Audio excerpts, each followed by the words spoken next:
You are saved by grace through faith, not of works. Let's look at Romans chapter 4, verse 5.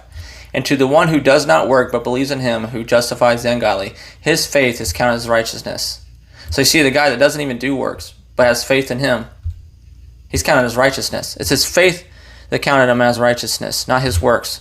You know, people always bring up James 2 and say that, well, this is saying that if you have faith and it's not accompanied by works, then you don't have true faith. But that's not what James is telling us at all. James is telling us that if you have faith not accompanied by works, it's not profitable unto men, and it does not glorify God. You go to Titus chapter 3:8, Matthew 5:16, and 1 Peter chapter 2, verse 12. They all tell you that. Your good works profits men, and it glorifies God. That's exactly what James 2 is talking about here.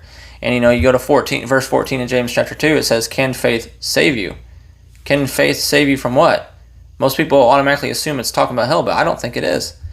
You go to 12 and 13, it's talking about a judgment.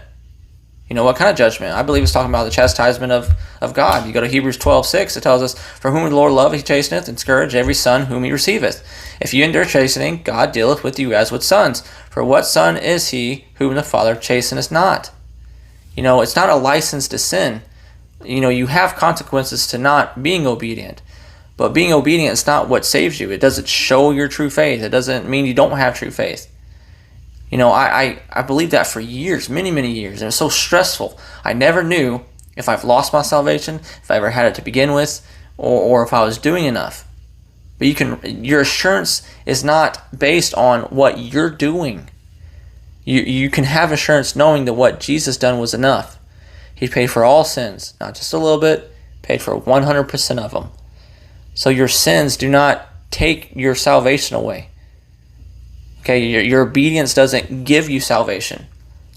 Jesus gives us salvation from what he's done.